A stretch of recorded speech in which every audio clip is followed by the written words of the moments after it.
Christians totalize spiritual warfare into prayer.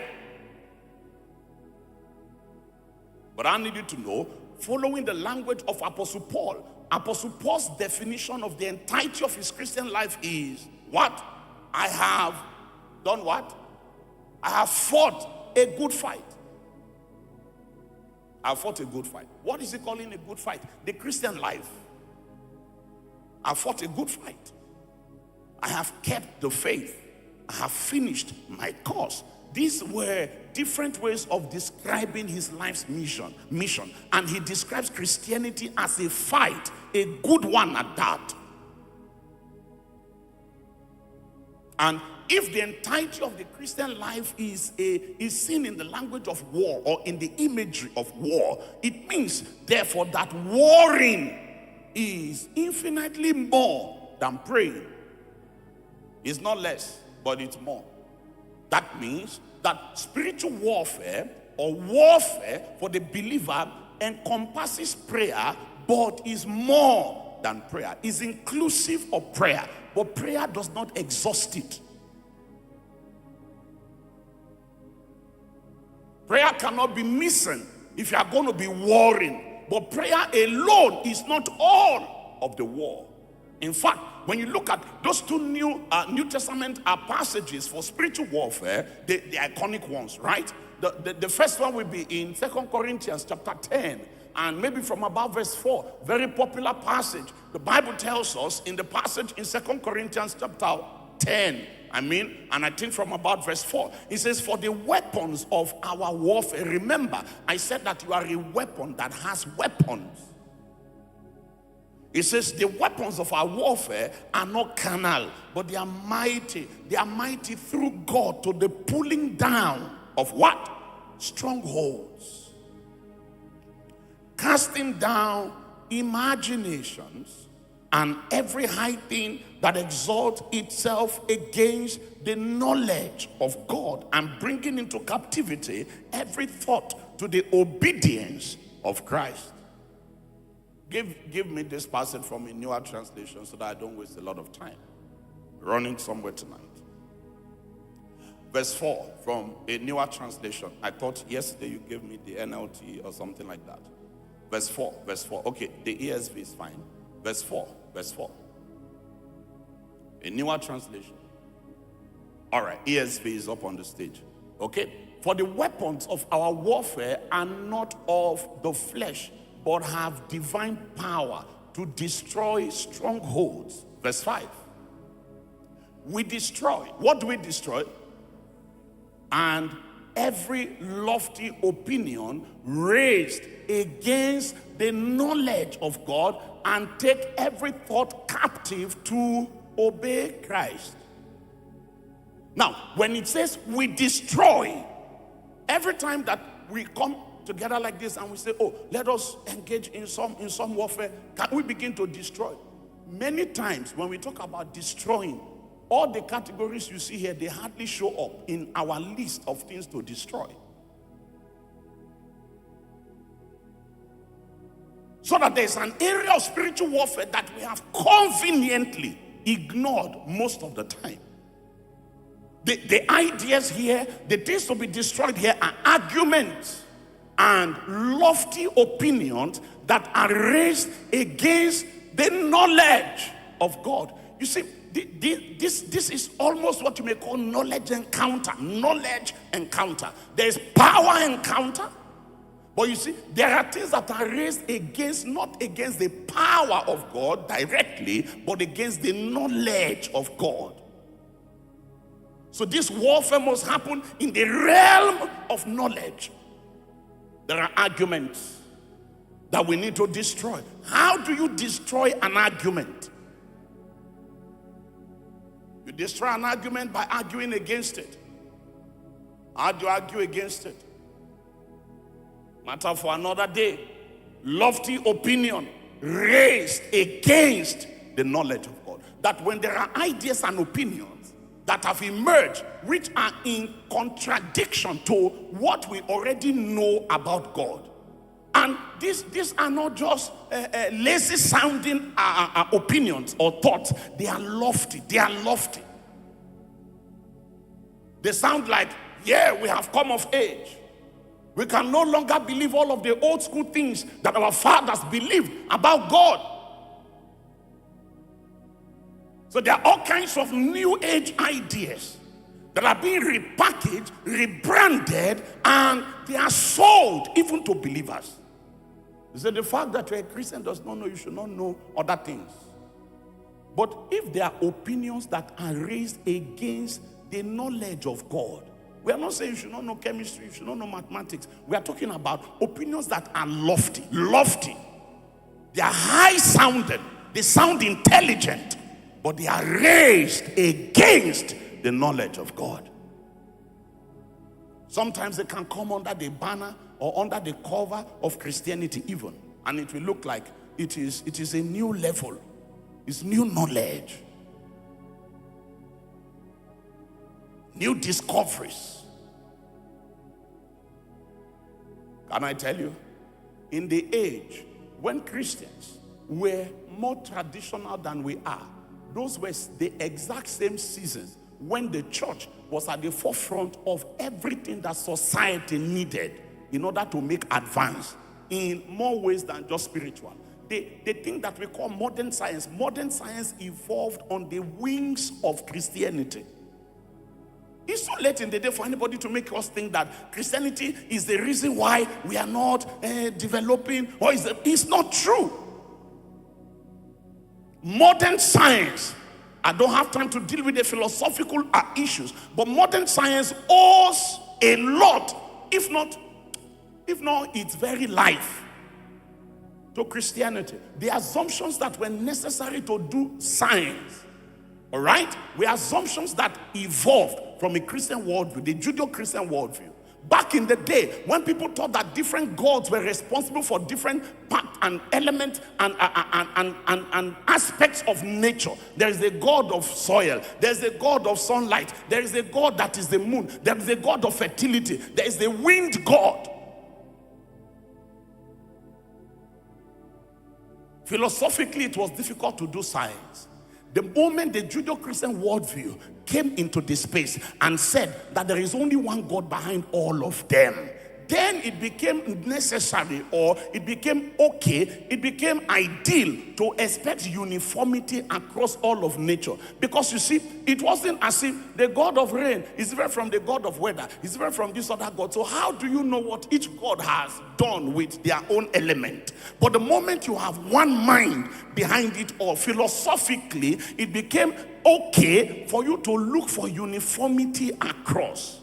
I'm talking about the philosophical underpinning for doing science. It came from a Judeo-Christian worldview. And many of the fathers of modern science, they were Christians. Some of the people they still teach you about in some of the laws that you do in chemistry and physics and the rest of them.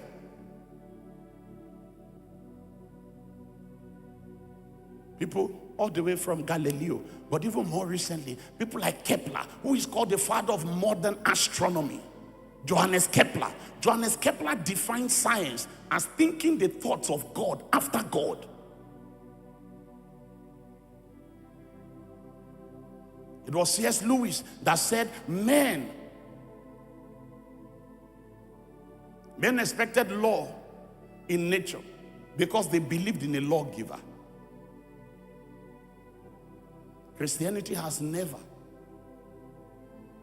been the resistance to the advancement of the human species. If anything, the cultural mandate warrants us to labor for human flourishing.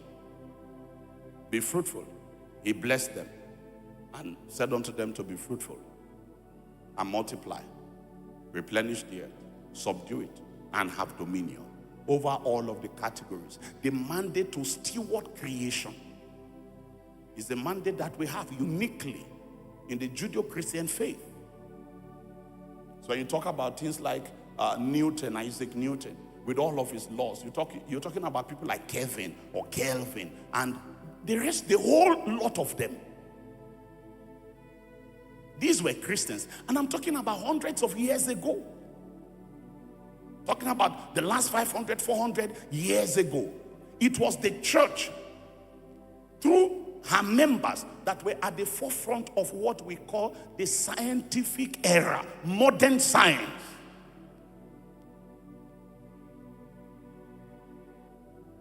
What am I saying? They are lofty opinions that are a misrepresentation of the reality. And sometimes they sound appealing because they seem to advertise to you a way to be a more culturally, civilization-wise, relevant Christian. And I'm saying that there's no need for it. Everything that we need is already in the old rugged cross. You are complete in Him.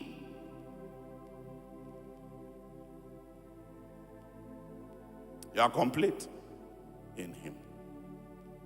But I return to my thought. What is my thought? My thought is that as soldiers, we need to have competences for dealing with argument, competences for dealing with lofty opinions, and everything that is raised against the knowledge of God. And we need to have competencies to take every thought captive.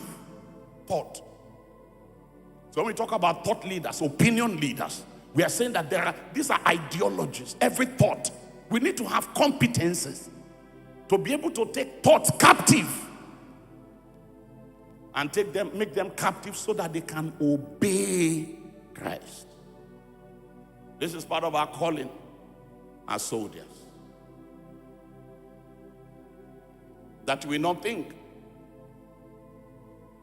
that Christianity excludes you from the labor, from the responsibility of thinking.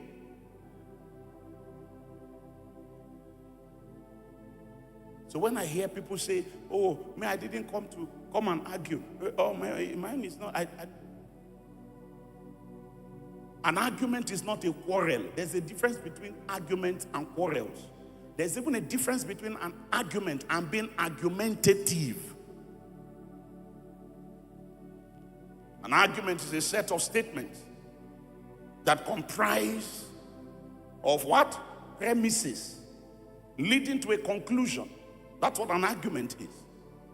You say, there is this, there is this, there is this, therefore this. That's the nature of a basic argument.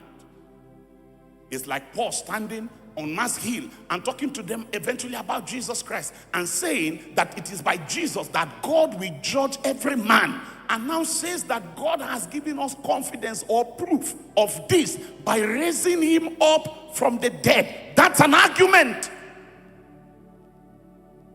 If you want to say there's no judgment, there's no resurrection from the dead, it's already overtaken by this argument that God raised Jesus Christ from the dead as the proof that is by him that he will judge both the living and the dead. So he went to the grave and death could not hold him captive. That one now that has power over the grave, therefore, is the one that God has appointed to be judge both of the dead and of the living. And the resurrection of Jesus is also the proof in the argument that there is life beyond the grave. That when a man dies, that is not the end. How do we know? There's a sample in history. His name is Jesus. That's our argument. The empty tomb is the strongest argument of the Christian faith. We have an empty tomb. We have an empty tomb. We have an empty tomb. And like they say it in Nigeria, they say, follow who no road. On your journey to eternity, I can tell people, therefore, who would you rather follow? The man who has gone to the grave and has come out? Or the man who is still awaiting result? I'd rather be a Christian. If Satan is not working in somebody's life, how do you hear the gospel and not be a Christian? What else is there to even be? What else? Nothing comes close to the Christian faith. Nothing. God already made the job of evangelism easy before they brought us into the equation. Christianity is the easiest, if you call it a product, it's the easiest product to market. We have a living Savior. We call out the other religions. Bring any religion whose founder, that was founded more than 100 years ago. Let's find out if the founder is still alive.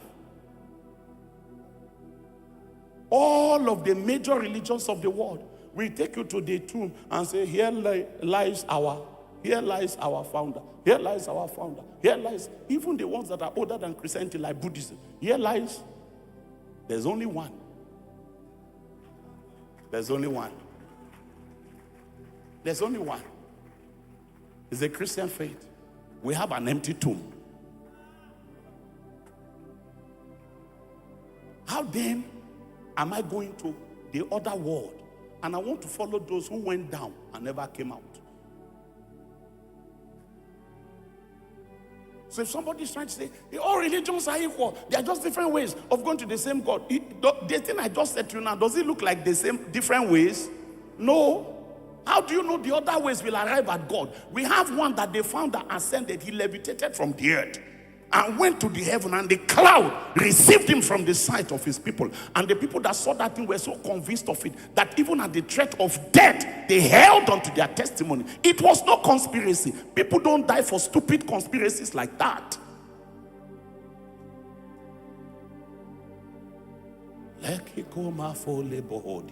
That you will go from here to villages and towns and the cities from where you have come and where God has planted you, that you will know that as a laborer and as a soldier of the cross, you have all kinds of instruments of war, weapons. The weapons of our warfare, they are not carnal, they are weapons. We have weapons. We have weapons. We have weapons that can deal with arguments. We have weapons that can deal with lofty opinions. We have weapons that can bring thoughts into captivity so that they obey Christ Jesus. Jesus will talk with his antagonists, and many times when they come and they want to bait him, sometimes when he answers them, the Bible will say they were speechless. They won't even know how to respond. This is an aspect of our warfare. This is an aspect of the battle. And you need competence here. Are you there? Then the popular one that we all know, the popular passage, is Ephesians chapter 6. Finally, my brethren, be strong in the Lord and in the power of his might. Aha. And it tells us to put on the whole armor of God. That's military language.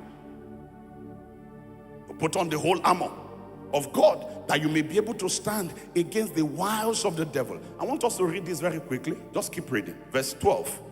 It says, for we wrestle not against flesh and blood, but against principalities. Now, it says we wrestle. We wrestle. We wrestle. But it says we wrestle not against flesh and blood. We wrestle nonetheless against principalities, against powers, against the rulers of the darkness of this world, against spiritual wickedness in high places. Next verse, verse 13. It says, wherefore take unto you the whole armor of God, that you may be able to withstand in the evil day, and having done all, to stand. Stand therefore, having your loins girt about with truth, and having on the breastplate of righteousness. Verse 15. And your feet shod with the preparation of the gospel of what? The gospel of peace. Verse 16. Above all, that's on top of it all, take the shield of faith, wherewith ye shall be able to quench all the fiery darts of the wicked, and take the helmet of salvation and the sword